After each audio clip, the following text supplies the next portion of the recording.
Welcome to Designed for the Creative Mind, a podcast for interior designers and creative entrepreneurs to run their business with purpose, efficiency, and passion.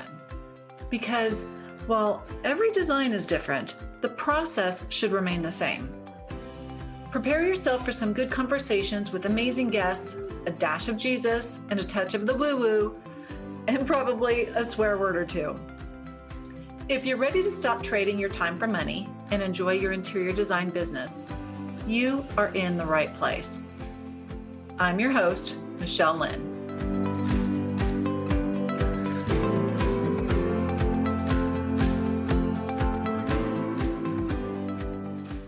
Hey, everybody. Welcome back to the podcast. I'm Michelle Lynn, your host for the Design for the Creative Mind podcast. I want to introduce you today to Jeffrey Madoff. Jeff's career spans fashion design, film production, producing, and teaching. He's also an author and a playwright. Among his clients are Ralph Lauren, Tiffany, Victoria's Secret, Harvard School for Public Health, and Radio City Music Hall. Madoff is an adjunct professor at Parsons School of Design in New York City, and his book, Creative Careers, Making a Living with Your Ideas, is an Amazon bestseller. It's based on his class. Madoff wrote and is producing a play, Personality, the Lloyd Price musical, about the life of Rock and Roll Hall of Fame legend Lloyd Price. This actually opened June of 2023 at the Studebaker Theater in Chicago. He's been a featured speaker at the Sci Center for Innovative Thinking at Yale University, Princeton, NYU, and Wharton School. That's a mouthful. Jeff? Sorry, we're out of time. So thank you so much for having me on, Michelle. That's awesome. And did I pronounce that right? Is it the Sci Center for Innovative Thinking? Yes, that's right. No, fantastic. Well, I'm so glad you're here. I mean, with your experience and background, we could probably talk for hours, but we will limit our conversation for our listeners and see how things go from here. Okay, so with all of the experience that you've had, and the background and professionalism that you bring to this conversation, how do you describe yourself? What is your title? What even, because that's a lot of experience, and I'm at a bit of a loss right now. What would you say your title is if we had to just introduce you to somebody at a cocktail party? I guess it depends on the nature of the cocktail party. I might be introduced as Jake and Audrey's dad. I might be introduced as Margaret's husband. Mm-hmm. I might be introduced as the playwright of Personality, the Lloyd Price musical. Mm-hmm. Or somebody might just say my name and the conversation starts to define who I am. So in regards to all of the experiences that you've had, it all circles around creativity. Yes, that's right. Where did you start? Where did your career start? At birth. You just came out of the womb directing and writing and filming. Yes, I walked out actually of the room. Your mom was happy. Yes. Well, I guess, I grew up in Akron, Ohio. So I had some novel jobs. My parents had retail stores in Akron, Mm-hmm. women's and children's clothing. So, I unpacked the boxes and received the shipments and sort of learned how to look at invoices and reconcile deliveries and all that. Mm-hmm. And then, my mom would have me set up an area of the store when I was a little kid. So I did that. So by osmosis, I got paid for doing that, even though they actually did give me room and board for many years before I went off to college. But, I learned certain things there. And the main thing was that my parents were very supportive of whatever it was I did. If they saw that I was engaged and happy, Mm-hmm. that was good. And I guess it was also good because I wasn't an arson or something. So the fact that level of happiness. Yes, that would have mitigated some of the happiness they had about me. But so when I showed like of drawing, Mm-hmm. they would bring home big sheets of craft paper from the store, and I could draw whatever I want, put it on the walls in my room. My room was like my room. I could do what I wanted to do. And so the first time I got paid for anything uh, was, I would get some money for working for my folks. Right. But I also, mowed lawns and shoveled driveways after the snow and things like that. But along with those kind of traditional things, and I had a paper route, those don't exist anymore, but I delivered No. newspapers. Uh, yeah, and I was a blacksmith. No, I wasn't a blacksmith, but That's just one of the few careers that you haven't addressed. that's right. Yes, the careers that no longer exist, a dinosaur walker, things like that. I don't do anymore. Uh, but I had a movie theater in the basement of my home because I loved film from when I was a kid, and I loved fooling around with our 8mm movie camera. Oh, And, yeah. and I rented movies that were silent movies, and I would borrow my sister's, actually take my sister's. I have an older sister. Her portable hi-fi at that time, Hmm. and records, and I would make the soundtrack to the film that we're watching. So I had a reel-to-reel tape recorder, and I would Hmm. record the sounds and record the music. And then I would also draw the posters, and I had a little printing press, these things where you put these little rubber letters into these little metal Yeah, holders. I can picture that. Yeah, and then you turn the crank and it hits the ink, and you print posters, and I put them around the neighborhood, and would get 15, 20 kids from the neighborhood, and they'd come and watch, a triple feature. Oh, And how fun. and I could go to downtown Akron Hmm. and buy candy at a discount. And so I would sell it. Hmm. And my dad would buy these tins of popcorn. And we had the lunch bags from my school lunch, and so I would sell Right. bags of popcorn. That was low overhead. That was a lot of that was good profit Absolutely. because I didn't pay my dad for the popcorn, you know, Or the bags. or the bags. That's Oh my correct. gosh. So Or the you've always basement been, rental or anything else for that oh matter. yeah, because they were technically paying your room and board altogether. That's So right. you've been a creative and an entrepreneur for as long as memory holds for to a certain extent. Well, that's right. Because although I never thought of it, when I was a kid as being an entrepreneur, my Mm-mm. mom and dad both started their business. My older sister to this day has her own business. She has a very high-end retail shop in Charleston, South Carolina. And Oh, I love so, that place. yeah, it's pretty. We were there for Thanksgiving. And Mm. so I grew up in an environment where I never thought about, I hope I find a good job when I get older. That was just not a thing. I always kind of Mhm. assumed I'd start my own business. And that's what I did. And even when I mentioned about being a paper boy, uh, Mhm. I had to buy the newspapers wholesale, sell Right. them retail, you know, and so I had to also collect money every week, every month from Yeah. the people who lived on the route who subscribed to the Mhm. Akron Beacon Journal, which was everybody in Mhm. Akron. And so a lot of things I just learned really young. And one may not think of being a paper boy as entrepreneurial, but in fact, it is.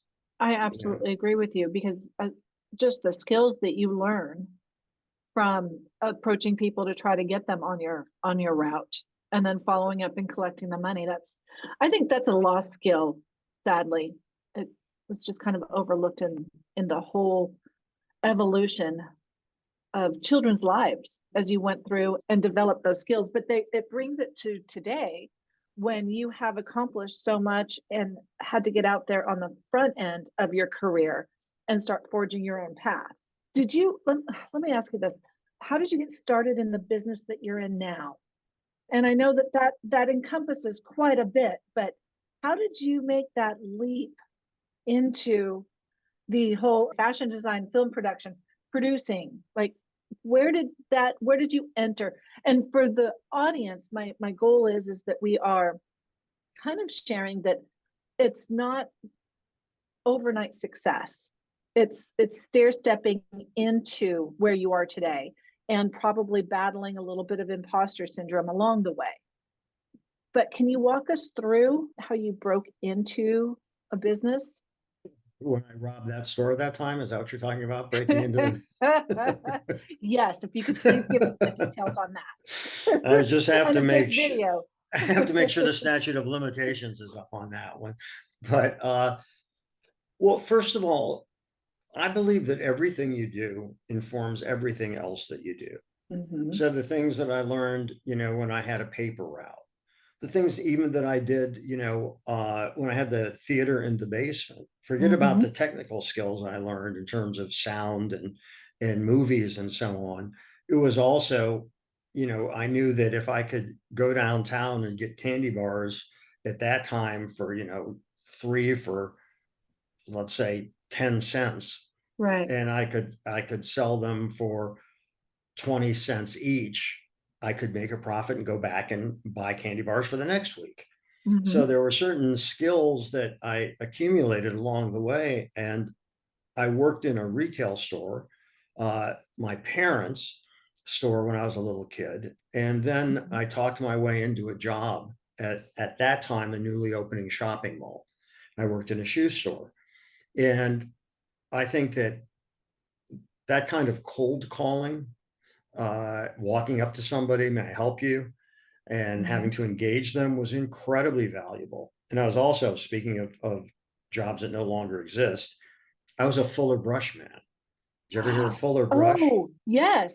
Yes. Oh my gosh. So I was the youngest Fuller Brush man in the United States. Hmm. And, and they actually wanted me to teach sales classes because I did quite well at it. But the reason I think that I did well is, I was a cute 16-year-old kid, not Mhm. a guy knocking on your door that had scotch on his breath at noon, Yeah. so uh, And smelled like a pack of cigarettes. that's right, that's right. Uh, so, all those things informed what I did and gave me a certain confidence that I could handle things. Mhm, And so my first real plunge into the creative aspect was I had graduated from college, University of Wisconsin.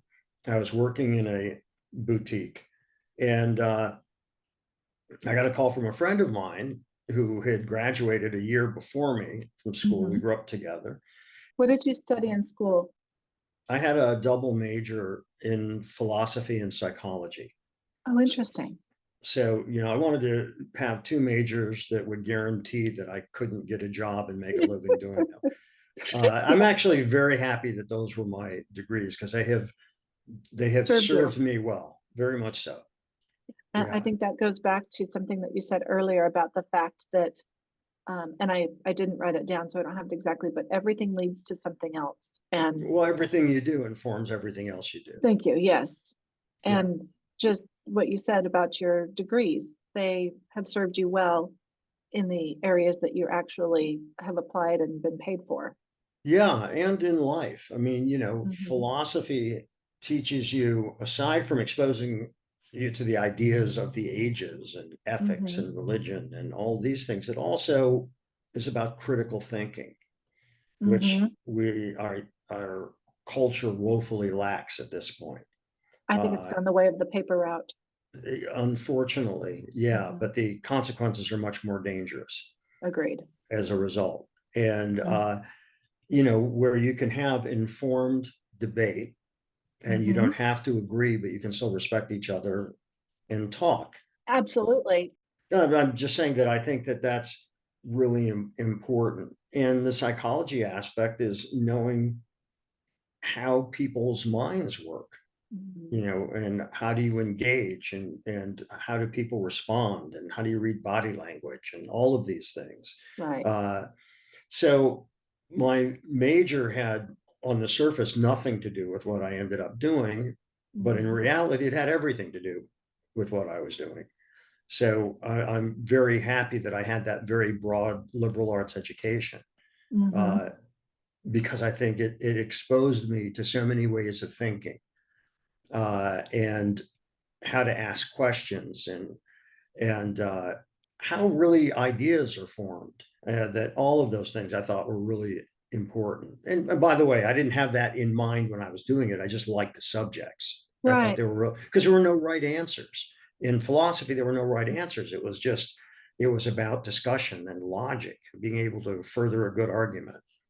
So how it because you came from this philosophic and psychological aspect into the creative realm, how would you say they play on one another, argue with one another? Like, there seems to be quite a few areas of con confluence. I don't know if that's the right word, but where they overlap.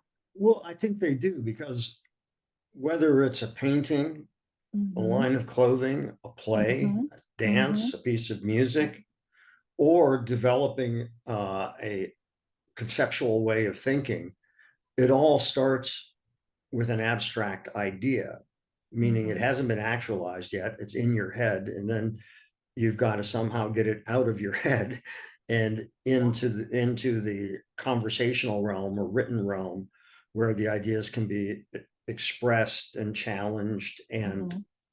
enhanced and grow and all of that. And so I think it's very much creative, uh, in terms of that. Uh, so it wasn't the kind of leap it may seem to be on the surface, Mm-mm. because philosophy is the translation is study of life, and so life is what we're living. you Yeah, know, every day. that's right. That's right. No, I think that's interesting because when you first said what your majors were, it seems so far outside of the realm of what you ended up doing. But when you dig down just a little bit further, it impacts everything. You're And right. having that knowledge, I'm sure it has taken you further just with that foundation and without even that expectation. I think that if you consider yourself creative, Hmm.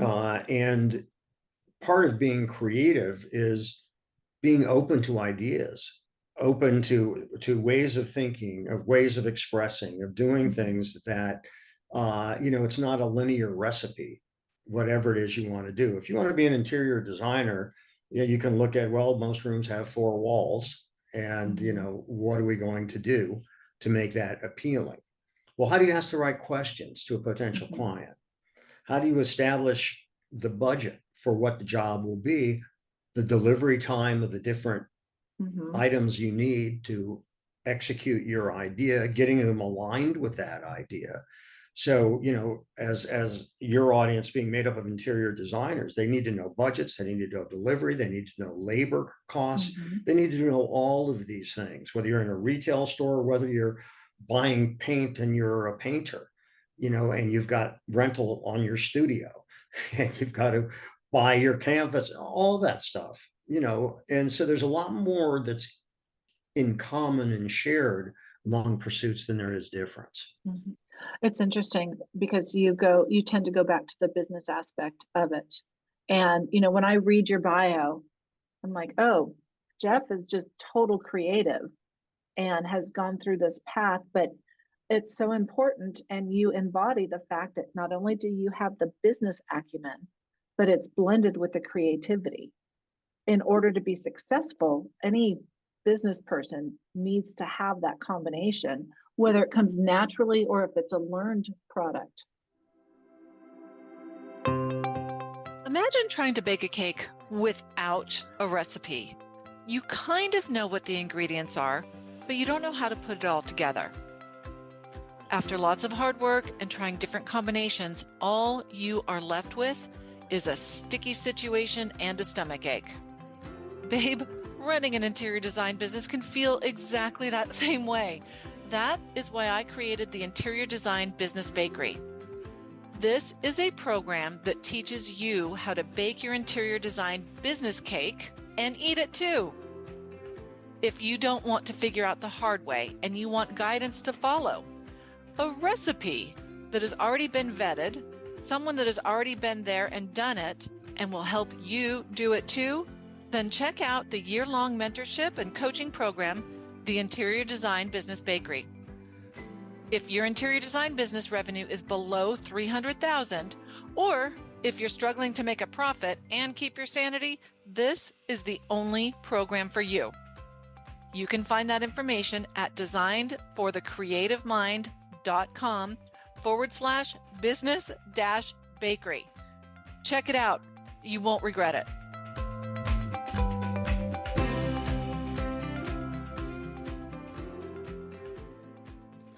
Well, I think that unfortunately it's very limiting, but most people look at things in a rather binary way. And it's, like my play, for instance, people say to me, well, is this just a passion project or is this a commercial project? And my answer is yes. It's both. It's a passion project that I want to be commercially successful because this is how I want to make my living. So it's not a hobby. If you like painting watercolors and you enjoy doing that, that's all great. If you want to sell your watercolors and make a living at it, you've got to approach it in a different kind of way. None of the things I've done, whether it's fashion design, playwriting, filmmaking, so on, they're not hobbies. Those are careers. I've just had a number of careers, but you could think, wow, he can't hold a job. But no. so I think that it's one of those old tropes that, well, I'm good at business, but I'm not very creative, or I'm really creative in business. I don't want to soil my hands. And it's about survival. Well, and I think that oftentimes our thoughts shape our beliefs that turns into our identity. So whatever we've been told as we were growing up or just being influenced by society is like, you can be creative, but you can't be a business person, or you can be a business person, but you can't be creative. And I think you've proven that completely incorrect. And that's, where this podcast and audience comes from. It's like my own passion project that is commercialized. It's let's go back to that philosophy aspect. Like, I'm going to go down a bunny trail, but from a philosophical standpoint, like, where does it start?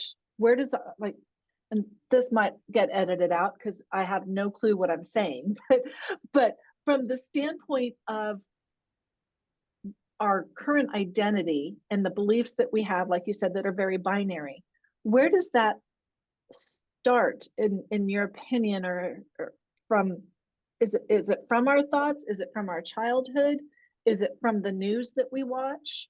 That you have obviously not paid attention to what society tells us, because your mindset has just been, get this done. I'm assuming. Do you know what I'm saying? Can you talk towards that a little bit? You're talking about, if I'm understanding you, you're talking about, how do you break out of that binary notion? Maybe so. Or how does it get started and how do we get stuck in it? And then, yes, how do you break out of it?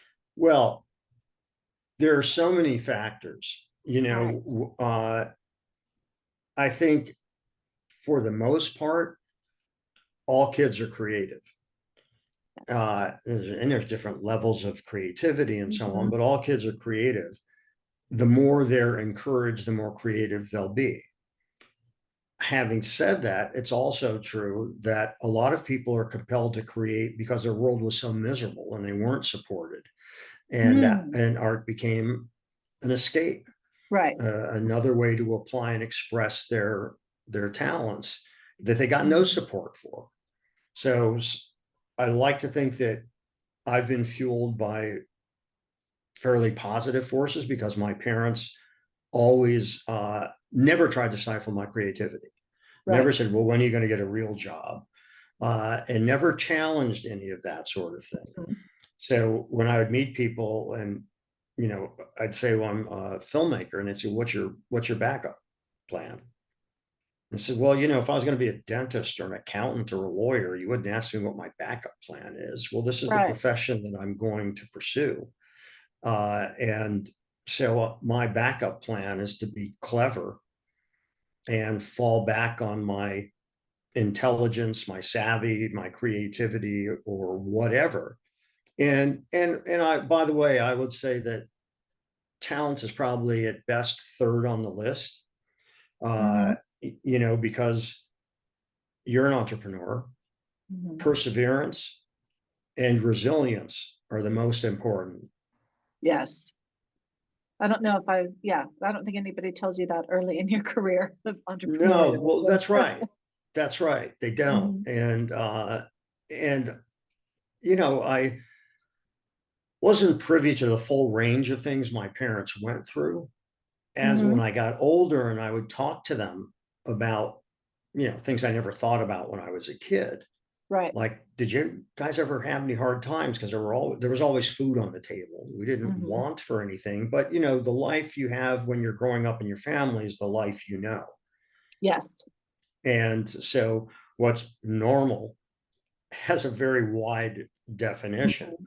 Mhm. And to some people, it's normal that the father husband comes home and has a couple martinis, and I'm talking about that era. Right. And Wait, I thought you were talking about my house.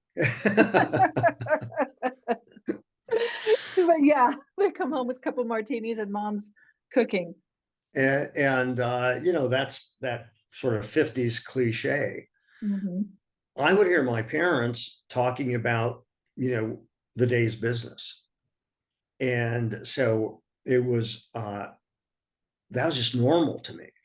And Right. so it was also normal for my era, which I like to think still continues. I'm still in my era. But a female as a business owner and boss, as my mom was, that was Mhm. very unusual then. Absolutely. And my dad used to get a lot of crap because they'd say, Ralph, what's the matter? Can't you take care of your wife? And they would say to my mom, can't your husband support you? Wow. And she worked because she wanted to work. And that was Mhm. a big part of who she was and how she expressed her talents.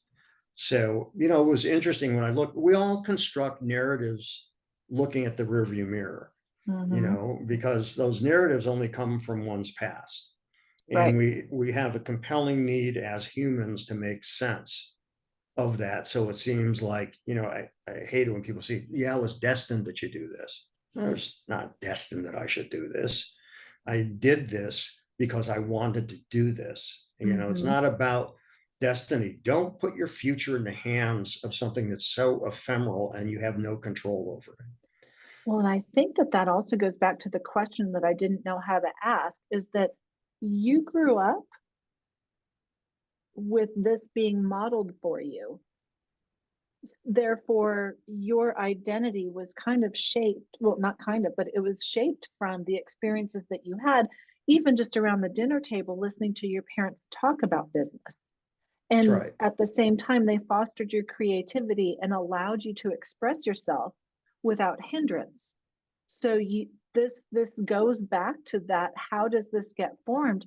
And a lot of it comes down to what's in the home. Even like you said, sometimes creativity is fostered by trying to escape from your existing reality. So that's interesting in respect to the fact, especially that your mom was working back, quote unquote, in the day, that you had um, that table talk, which most kids in the 50s probably didn't, because like you said, dad comes home, has a couple cocktails, mom's cooking dinner, serving them, and takes care of all the business at home.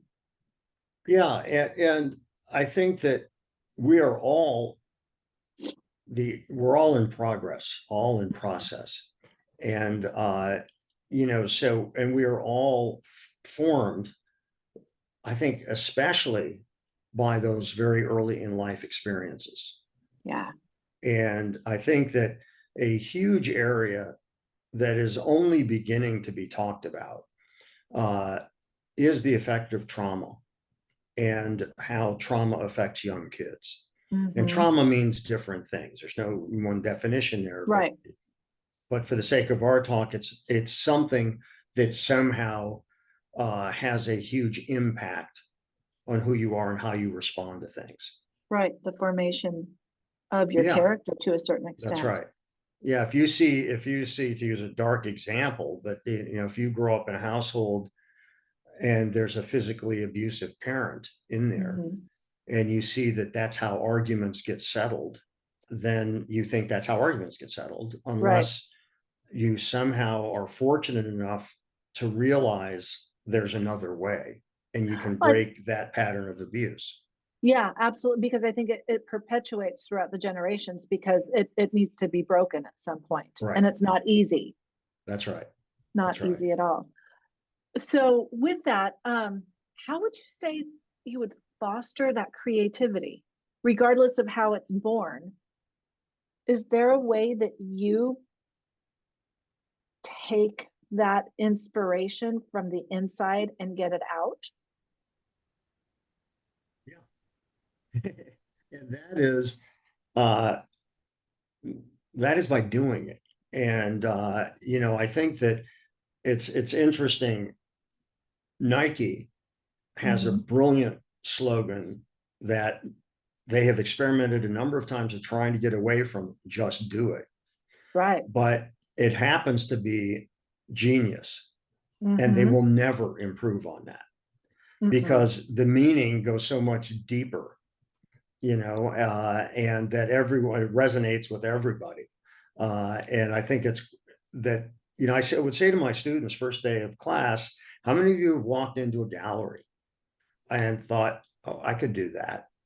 And just about everybody raises their hand. I said, well, what's the difference between you and that person? And there was silence. And then I would notice an expression on somebody's face. And I would say, well, Michelle, what do you think? What's the difference? And then it's, they actually did it. I said, yeah, they did it. They didn't just talk about it. They didn't just think about it. They actually did it.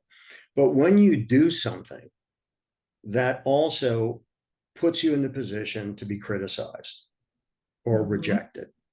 And from a very early age, people learn to avoid the discomfort that can cause. And, if that's counteracted with healthy support, then you care less about that. Not that it ever goes away. But that's really important. So you see, in a very early age, kids start to shut down in certain ways. It could be because of parents, could be because of teachers, it could be because of their peers who make fun of what they did. So, I think that kind of growth, again, it can be diametrically opposed things are true at the same time. That creative expression can come out in a way from a dark place, or that expression can come out in a way from a more positive or healthy place. But the resulting art is still great either way. So how would you tell somebody to literally just do it, but also to get over the fear of being judged, of not being good enough, maybe even going back to that imposter syndrome of, I wasn't quote unquote classically trained as an interior designer, therefore I cannot do it.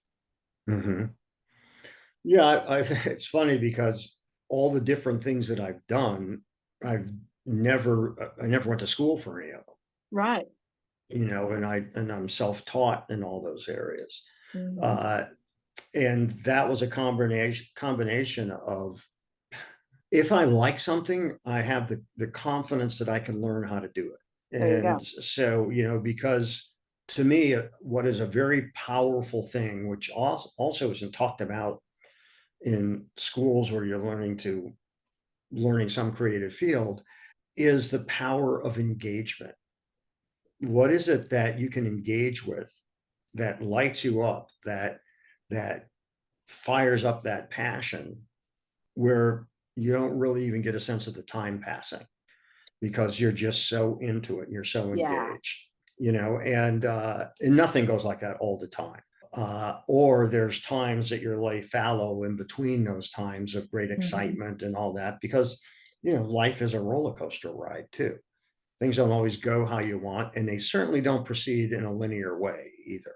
Yeah, that's the truth. So, And no, go ahead. I was just going to say, and I think once you give yourself permission to not have the peaks all the time, there are the peaks and the valleys. Once you give yourself permission to experience the valleys and recognize it's not a failure, it's just part of the journey, that it really does allow you, at least for myself, it allows you to experience at the core exactly what you feel like you're meant to be doing at the time.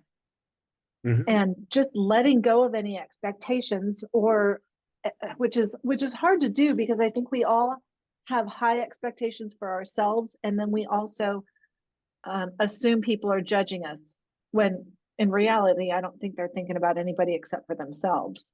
We just get lost in that. I think you're right.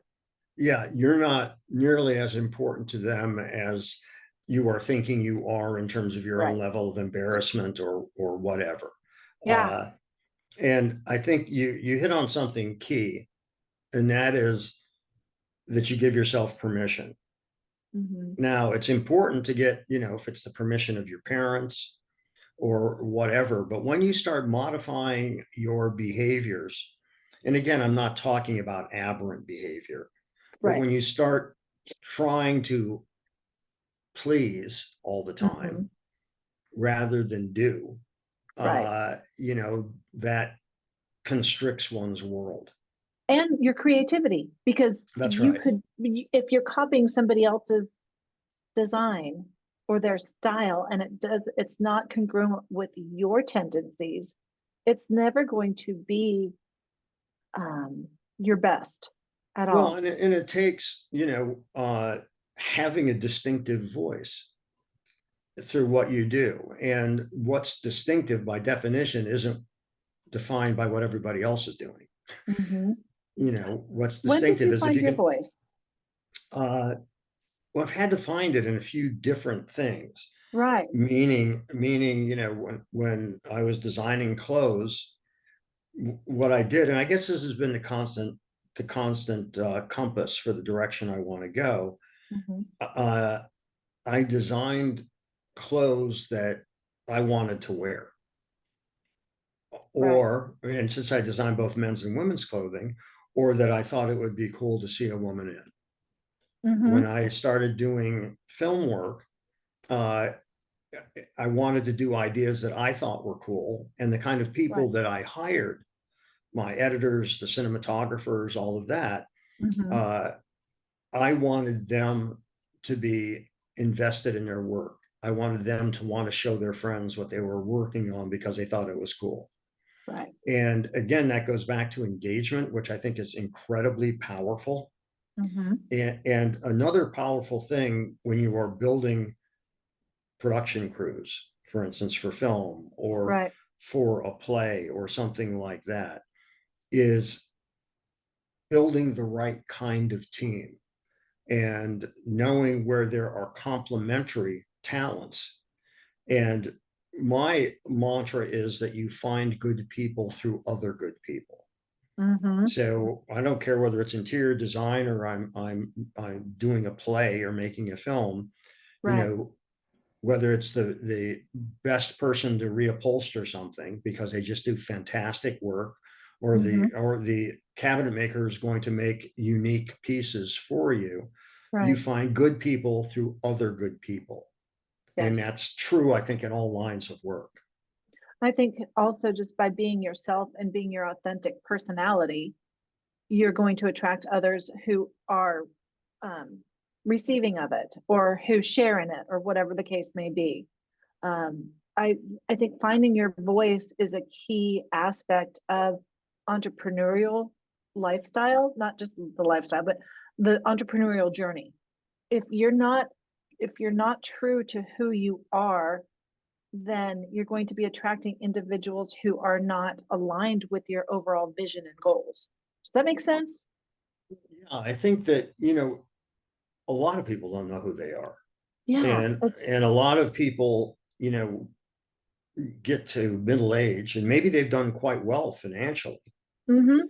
but it also kind of seems hollow to them. And it seems hollow because they haven't filled that with their passion, their Mm-hmm. purpose, any of those things. They have done something that worked. It made them money. They did more Mm-hmm. of it. They made more money. But at the same time, they hit a certain point where, is this all it is? You Yeah, know, the I old, think today's environment allows us a little bit more exploration, but um, in your generation and my generation, at first it was just like you go to school, you get a degree, and then you go make as much money as you possibly can, whether you're happy about it or not. yeah. And I don't know how much that's changed. I mean, you know, I think social media has created this fantasy land of what success looks like. Oh That's man, Jeffrey, that could be incredibly a toxic. whole Yeah. other podcast episode. Yes, it's not. It's in using your terms, it would be the highlight reel. Yeah, but it's also, you know, when you're when you lean against a Ferrari that's parked on the street and you take a picture and you post it as if it's your own because you're just Mhm. doing so well Yeah. that, you know, you have these kind of toys. And I think that the audience for both praise and Mhm. rejection. And if you're going to try to bring in all the praise, then you also have to face whatever rejection and criticism you get too.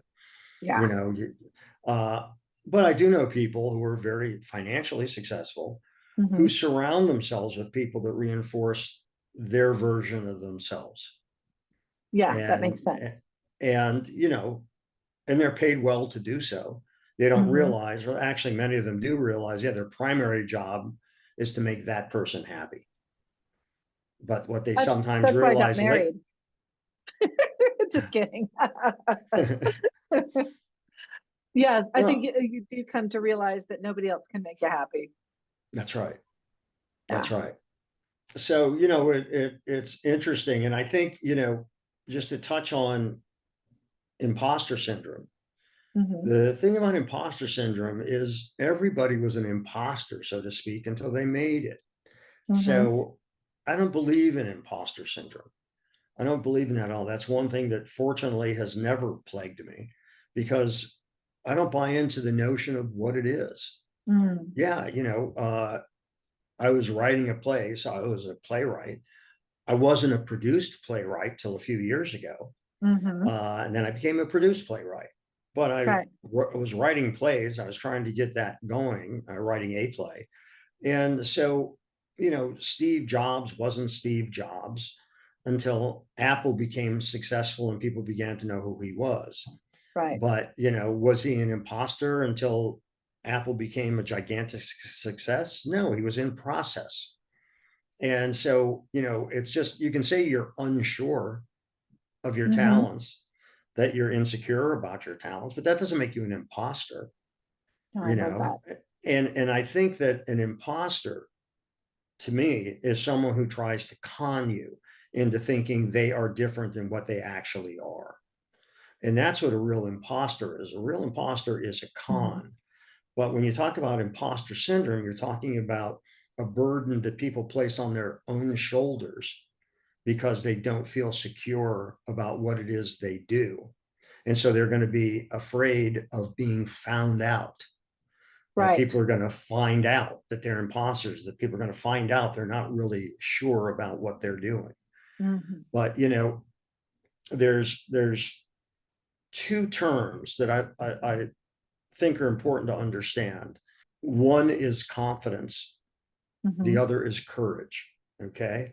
So confidence is a capability, Mhm. meaning that you, Michelle, have done enough interior design, been awarded enough jobs, and continue to be doing so, that you're pretty confident, you know, that the challenge of redoing somebody's home or whatever, that Mhm. you're going to be equal to that challenge.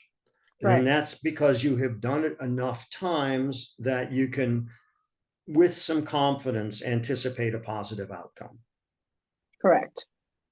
Courage is stepping off the edge of that cliff. You don't know what the outcome is going to be. And not knowing what the outcome is going to be can make people very insecure, very scared. But until you've repeated that a number of times, and that courage becomes capability because you've repeated it over and over again. But those Right. first times you do something, it takes courage because you don't know what the outcome is going to be. But you have to just do it and jump off that Yeah, ledge in order to build your confidence. So you have to have that's the right. courage to jump in order to build your confidence. It's a And it, cycle. well, that's right. And it's also I probably used a bad example of stepping off that ledge, which is how it's often defined, because if you know you're on a high floor and you step off that ledge, you might kill yourself. But, if you are just going into the unknown, which means you are uncertain of the outcome, I think that it's more about that, because I think another important part of this, and this I think speaks to your audience too, is the notion of risk. What is really at stake when you present your ideas? The worst thing that happens, I'm assuming in your business, the worst thing that happens is you don't get awarded the job. They don't like the idea you've come up with. And I'm sure there's jobs that you get, and as you're into it, there may be disputes along the way. But I think that, how do you assess risk? If your clients believe that you have good taste, that you are well-intentioned, that you are talented, so maybe you have some differences. And as long as it's about clear communication, polite communication, Right. and so on, because ultimately they're spending the money so they can say no. Yeah, it's their home at the end of the day. But That's right. they hired us for our professionalism and experience and so forth. So That's yeah, right. it does. I think the risk itself is generally the ego. Somebody saying that Yep. they don't like what you did. And Hmm. that it doesn't leave a scar. so let me wrap up with this one. What is the risk that you've taken in your career? The multitude of them, but can you think of one that has really just paid off, that you were like scared to do it, did it anyway, and the reward of whatever form paid off in dividends? Everything I've done, Mm-hmm. whether it was designing clothes or writing a book or doing this play or the film, any of that stuff, the dividend that has paid off is that throughout my life, I've been able to do these things that were most important to me, that I wanted to do. Money has never been the principal driver to me. Although I have a wife and kids, they're not kids anymore, they're young adults. I had responsibilities. So once I got married and had kids, I realized that things were going to affect more than just me. Right. I Yeah. had to be mindful, of the responsibilities I have. Fortunately, my wife and my kids, once they came of age, were very supportive of that, in a very positive way. And so I think that all of the chances I have taken have paid off in terms of how it has enriched my life, how it's brought me in contact with amazing people, how it's enabled me to take those other steps into the unknown, like the play, which is probably the biggest thing I've done. Right. And are there sleepless nights that accompany some of these things? You bet. Yeah. When there's so much on the line. But that's been the real payoff. That's been the payoff, is And in the enrichment. I'll bet that it's paid off in dividends in this next generation with your children, who have seen you living for your passion and your creativity, and not necessarily just chasing the dollar. You were Well, probably a better dad at the end of the day, Jeff, because you had that fulfillment. Well, I hope I'm a better person, and part of that is being a better dad. Mhm. Uh, you know, and look, I think there are really good dads that work really hard at jobs that neither you nor I would like, Mhm. but they love and support their kids and their family, and Right. they're great parents, and they don't have maybe the luxury or whatever to pursue those other things. And Right. so I never like to lose track of context. And some Very people true. are not in a position to take chances in the same way. And I respect that. And I respect the struggle that people have. And everybody's got struggles, they're just different kinds. But Right. when your struggle is, I've got to make the mortgage Putting food on the payment, table. Yeah. yeah, that's a whole different category. No, I definitely can appreciate that. And that's a very valid point because not everybody has had that benefit. But I think if you have that opportunity, it doesn't always turn out to be paying off in dividends from a financial standpoint, but it pays off in dividends in the relationships that you have and so forth. Oh, absolutely. And Yeah. interestingly, both of my kids are entrepreneurs. And you know, Hold on, let me sit down. I'm shocked. yeah, and it's kind of cool. Yeah, And you know, by the time I think they were in fourth grade, I couldn't help them with their math homework anymore because it wasn't the way I learned math. I didn't know crazy. what the It's hell it changed was. since Yeah. then too. Yeah. But the thing is, what was positive is that they had to be self-reliant. Hmm. They had to learn how to do, they had to figure it out. And you know, I couldn't, or my wife couldn't help them any further in that because it's taught in a very different way than when we were coming up. Right. And you know, now it's your turn to learn, you know, how to do it. Yeah. And I have a 5-year-old, so it's going to be completely different by the time she's doing math, the multiplication tables and stuff. Who knows the way they're teaching it? Right. It's always evolving. Well, Jeff, I feel like we have just barely scratched the surface and feel like I've just barely gotten my arms around like the all of the breadth of experience that you've had. Thank you for taking the time. Oh my gosh, I think the Pleasure. conversation could go on for quite a while. Well, hey, But you in can have me on for the sequel. Yes, I think we may. Because now I feel like I kind of have my arms around your background and understand it a little bit better. So in the meantime, where can the audience connect with you?